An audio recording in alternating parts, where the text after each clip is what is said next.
Hello, everyone. Today's discussion is focused around an identity governance and administration solution we delivered to a client in the regulated financial industry. This client had, over the years, built and refined a role-based identity and access provisioning solution that was manually delivered by a team of IAM administrators. Applications managed by this team included the Active Directory and a raft of security applications for administering individual user portfolios. The client was looking to automate their existing identity solution using an off-the-shelf IGA technology with a view to improve security, efficiency, and reduce human error. They also wanted to take this opportunity to integrate identity governance and access requesting with their Workday HR system and ServiceNow ticketing system. In the initial requirements and design sessions, one of the key requirements provided by the CISO was the need to sell this solution to the various application teams, many of who were questioning the need for this change. We selected the AD as the target to prove. The CISO did not want to rely only on the usual method of multiple test cycles in a non-prod environment.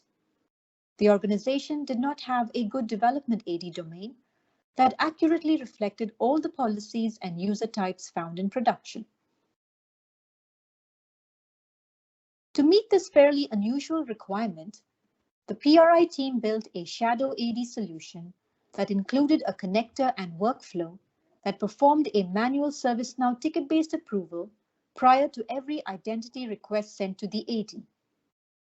The goal was to allow the IAM administrators and the AD administration team to verify that this automation did not in any way change expected behavior. The shadow connector was rolled out along with the IGA solution in production. For 3 months, the client confirmed for every request targeted to the AD that data transformations and provisioning policies configured in the IGA solution resulted in expected outcomes. Once the administration teams on all sides signed off on the IGA configuration and policies, the shadow connector was turned off and direct provisioning enabled.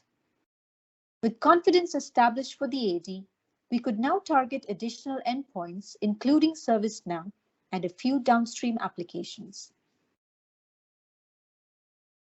What is interesting here is that by developing this non-standard approach, the IAM security team was able to prove out the IGA framework, build confidence in its ability to reliably deliver expected outcomes, and get past the reservations within the different application teams around automation. For additional questions, please email us at sales@pontisresearch.com. Thank you.